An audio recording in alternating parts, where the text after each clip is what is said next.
সুস্বাগতম। আমি সুকুমার দেবনাথ।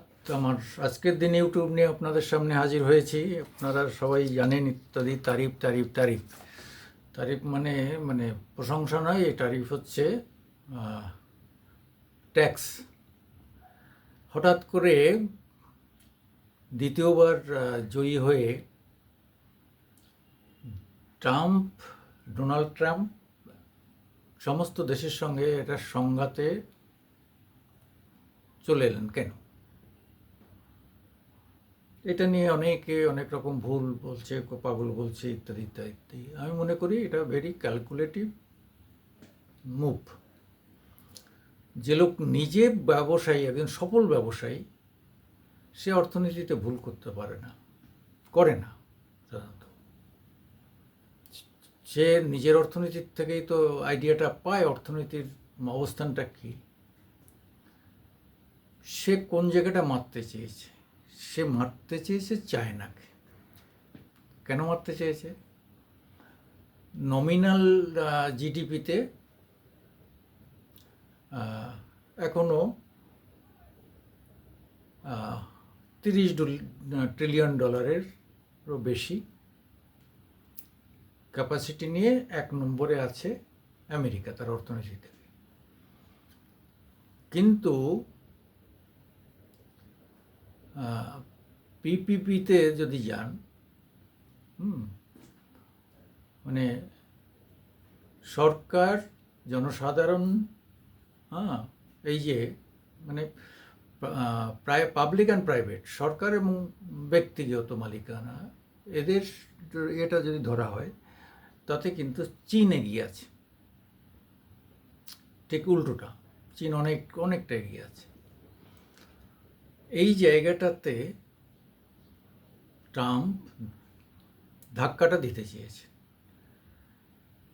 পিপিপিটা যদি ডাউন করতে হয়, তাহলে কি করতে হবে? তাহলে তারিফ বাড়িয়ে অন্তত আমেরিকান লোকেরা চীনের জিনিসপত্র কিনবে না, তার নিজের প্রোডাক্টের উপর বেশি মানুষ কনসেন্ট্রেটেড করবে। যেহেতু চীন মানে 10 টাকায়ও জিনিস পাওয়া যায়, 10,000এও পাওয়া যায়, 10 লাখেও পাওয়া যায়। মানে চাইনিজ লেবার কস্ট তো প্রায় জিরো। ফলে তারা যা প্রোডাকশন করে খুব কম কস্টে করে। অর্থাৎ তারা জানে দক্ষিণ আফ্রিকা, কেন ভারতের মতো একটা সময় খুব গরিব দেশ, ভারত তো একটা সময় গরিব দেশই ছিল, এদের কাছে একটা 1 টাকার ডলও বিক্রি করা যাবে, আবার 120 টাকার একটা ডলও বিক্রি করা যাবে। তা এইরকম মার্কেট হচ্ছে ভারত। আর দক্ষিণ আফ্রিকা অত্যন্ত দরিদ্র দেশ, তাদের জন্য 2 টাকা 3 টাকা 4 টাকার জিনিস তৈরি করছে। আরে আমার বেচা নিয়ে কথা, আমার যদি বিক্রি হয় 3 দিন পরে ভেঙে যাচ্ছে, যাক না, তারপরে তো বিক্রি হচ্ছে। সবাই জানে যে চায়না মাল টেকসই নয়, চায়না মানেই টেকসই নয়, কোনো কিছুই না। এমনকি চায়না যে হেলিকপ্টার বলো, যুদ্ধাস্ত্র বলো, যুদ্ধবিমান বলো, তাও লোক বিশ্বাস করে না। খুব দেনার দায় যারা ডুবে আছে, সেরকম ক্লোজ লোক ছাড়া, আমেরিকার মতো লোকরা ছাড়া, তাও আমেরিকা বলছে, পাকিস্তানের মতো লোকরা ছাড়া অস্ত্র চীনের থেকে লোক কেনে, ফ্রান্স থেকে কেনে, জার্মান থেকে কেনে, জাপান থেকে কেনে। অনেক টেকনোলজি জাপান থেকেও কেনা হয়। জাপান অস্ত্রর দিকে নয়, অন্যান্য দিক থেকে রেল টেল ইত্যাদি ইত্যাদি টেকনোলজিতে তারা অনেক এগিয়ে। কিন্তু জিডিপিতে তারা অনেক অনেক পিছিয়ে। ফলে চাইনিজ অর্থনীতিকে মেরে দেওয়ার জন্যই আমেরিকা পলিসিটা করেছে, এবং তাতে তার যে লাভ হবে, দেখা যাবে যে এখন লোকে হইচই করছে, তার কারণ হচ্ছে যে জিনিসপত্রের দাম বাড়বে। মানে আমেরিকানদেরও ভারতীয় জিনিস হোক আর বাইরের যে কোনো জিনিস হোক কিনতে বেশি পয়সা দিতে হবে। এটা তাদের গাত্রদাহ হচ্ছে বলে এখন মিছিল মিটিং হচ্ছে।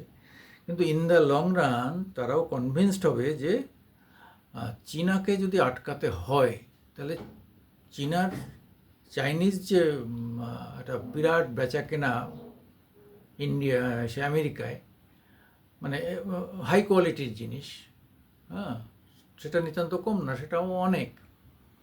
হ্যাঁ, প্রায় 150-200 বিলিয়ন ডলারের ব্যাপার হবে।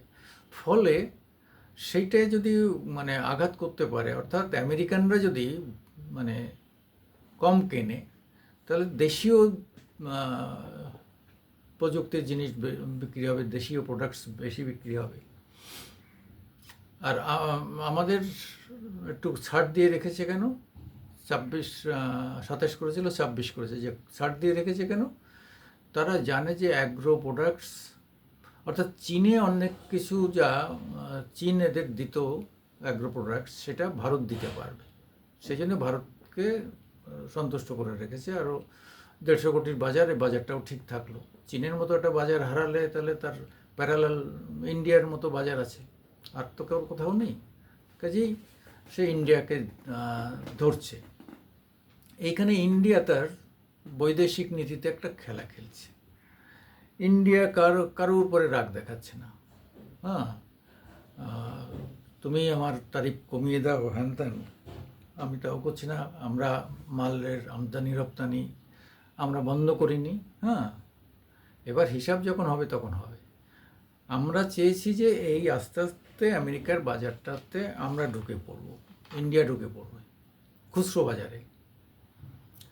খুচরো বাজারে ঢুকতে পারলেই পাবলিক যদি একবার চাইনিজ বাদ দিয়ে ইন্ডিয়ান প্রোডাক্টস ভালোবাসে, এবং ওখানে যে ইন্ডিয়ান ডায়াসপোরা আছে বা ইন্ডিয়ান এনআরআই যারা আছে, বিদেশি আমাদের এখানকার ওখানে যারা আছে, এরাও ইন দ্য লং রান বুঝতে পারবে, এবং এরাও এটাকে এরা বলবে আমি কেন চাইনিজ জিনিস কিনতে পারবো, ইন্ডিয়ার জিনিস যদি 1 টাকা বেশি হোক কিনবো।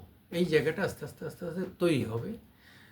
এতে লাভ কিন্তু ভারতের হবে, কিন্তু ভারতের কথা আপাতত সামনে রাখছি না, আমেরিকান অর্থনীতিটার কথাই ভাবছি। যে পিপিপি মডেলে এখনও আমেরিকা যে পিছিয়ে আছে, এইবার এই ধাক্কায় কিন্তু তার পাবলিক প্রাইভেট প্যারিটিটা বাড়বে। মানে সাধারণ মানুষকে তারা এবার ইনভলভ করতে শুরু করেছে। এরপরে দেখা যাবে যে তারিফ বেড়েছে মানে লাভ বাড়বে, ট্যাক্স বেড়েছে, তখন পাবলিকও এগিয়ে আসবে এখানে ইনভেস্টমেন্ট করতে, মানে আমেরিকান পাবলিক যারা। তাহলে সেখানে একদিক থেকে বেড়ে যাওয়া, এখনও সে 1 নম্বর ইকোনমি, কিন্তু পিপিপিতে সে পিছিয়ে পড়েছে, 1 নম্বরে চীনা পৌঁছে গেছে। এইবার মূল লড়াইটা হচ্ছে চীনের বাজারটাকে ডাউন করে দিয়ে আমরা ঢুকে যাব, এই হচ্ছে খেলাটা। এই খেলাটা খেলেছে ডোনাল্ড ট্রাম্প। যারা বলছে বোকা, পাগলা ইত্যাদি ইত্যাদি, তারা ঠিক বলছেন না, তারা এই জায়গাটা ভুল ব্যাখ্যা করছে। অনেকে হয়তো ইচ্ছাকৃতভাবে করছেন, অনেকে অনিচ্ছাকৃতভাবে না বুঝে করছেন। কিন্তু 2 থেকে 3 মাসের মধ্যে আপনারা বুঝতে পারবেন যে এক ধাক্কায় আমেরিকান অর্থনীতিটা কোথায় জাম্প করে কোথায় এগিয়ে গেছে। কেন চীনের মাল আর ঢুকতেছে, এবং চীন পাগলের মতো হয়ে গেছে, পাল্টা মার্কেট। হ্যাঁ, ওর যে 34 কোটি টাকার যে মার্কেট, সেই মার্কেটে যে ভ্যালুয়েবল জিনিস চীন পাঠাতে পারত, এখন এই ছোটো গরিব দেশে তো তা পাঠাতে পারে না। দক্ষিণ আফ্রিকায় তো আর বেশি টিভি, টেলিফোন বা টেকনোলজিক্যাল হাই অ্যাসপেক্টসের যে সমস্ত যন্ত্রপাতি তা বিক্রি হবে না। সেখানে খাদ্যদ্রব্য, অ্যাগ্রোবেজের জিনিস বিক্রি হবে। ফলে পাগলা হয়ে গেছে এখন চীন। পাগলা না হলে এরকম বলে যে মানে অল আউট প্রায় প্রত্যেকটা দেশের সঙ্গে যোগাযোগ করছে। আর এদিকে ট্রাম্প আবার ভয় দেখিয়েছে যে চীনের সঙ্গে যারা কারবার করবে তারা আমাদের সঙ্গে কারবার করবে না। ফলে অনেকেই আছে যারা আমেরিকা থেকে দেশের সিকিউরিটিটা পায়, আমেরিকা আছে বলে তাদের দিকে লোক চোখ তুলে তাকায় না, যেমন তাইওয়ান। তা এটা সেই জন্যে আমেরিকার ব্লক ছাড়তে চায় না। কারণ কোয়াড আছে, কোয়াডে যেমন ভারত আছে, আমেরিকা আছে, অস্ট্রেলিয়া আছে, জাপান আছে, কোয়াড। তা ভারত, ভারত তো সরে যাবে না। তারপরে ইউরোপীয় ইউনিয়ন, তারা ডোনাল্ড ট্রাম্পের উপরে অসন্তুষ্ট, তারিফ টারিফ বা তার কথাবার্তার জন্য, কিন্তু তারা ভারতের উপর সন্তুষ্ট, ভারতের সঙ্গে আলাদাভাবে তারা জোট গড়ে ফেলেছে। হ্যাঁ, এখন চীনাদের পছন্দ করে না ইউরোপিয়ানরা, কারণ জানে যে এর কোনো স্থিরতা নেই। ফলে একটা সময় রাশিয়াকে খুব পছন্দ করতো ইউরোপিয়ানরা, কিন্তু রাশিয়ার রিসেন্ট যে অবস্থা, এই ইউক্রেন যুদ্ধটুদ্ধ সব মিলিয়ে অর্থনীতির অবস্থাও খারাপ, তারপর স্যাংশন দিয়েছে ইউরোপ। ফলে সেখানে তাদের হিসাবে চীনের সঙ্গে বেশি মানে ধরম মরম করা উচিত, কিন্তু সেটা না করে তারা করছে ভারতের সঙ্গে। আর ভারত এবার ইউরোপিয়ান বাজারে আরও বেশি করে ঢুকবে, আবার ইউরোপিয়ানরাও আমাদের এই মার্কেটে ঢুকতে পারবে। ফলে আমাদের কিন্তু সমস্ত রাস্তা খুলে গেল, সমস্ত রাস্তাটা খুলে গেল। এই জায়গাটা আমরা দারুণভাবে ব্যবহার করতে চেষ্টা করব। একটা বাংলাদেশ নিয়ে আমাদের ভাবার সময়ও নেই, অত ভাবা উচিতও নয়। তাকে তো প্রায় ব্লক করে দেওয়া হয়েছে, আর ইসে তারা তারা তারা কাটার বেড়া কমপ্লিট হয়ে গেলে টোটালি ও আলাদা হয়ে গেল। এবার ছোট দেশ, যেখানে যা পারে তারা যেখানে থাকতে ভালোবাসে, যাদের সঙ্গে থাকতে ভালোবাসে, থাকুক না, বলার কি আছে। হয়তো 2 লাখ 2 কোটি হিন্দু আছে, তারা মরবে, হিন্দু তো মরতেই আছে, তারা মরবে, এর বেশি আর কি করবে। আমাদের দেশে তো মানে জাতিসংঘও নেই, অ্যামনিস্টিও নেই, তারা শুধু দেখে ভারতে কি হচ্ছে, তারা বাইরে অন্য জায়গায় হিন্দু নিধন তারা দেখে না। পাকিস্তান থেকে হিন্দু সব নিধন হয়ে চলে আসলো, আফগানিস্তান থেকে চলে আসলো। তো ফলে বাংলাদেশ থেকেও 6-7 কোটি ছিল, তারা প্রায় চলে এসছে, এখনও 1/3 পড়ে আছে। যাই হোক, সব থেকে পৃথিবীতে হিন্দুদেরই মূল্য দিতে হলো বেশি এই স্বাধীনতার জন্য। আমি সুকুমার দেবনাথ আপনাদের কাছে আমার আজকের দিন টিভিতে একটু সাবস্ক্রাইব করতে অনুরোধ করব। নমস্কার, সত শ্রী আকাল, আদাব।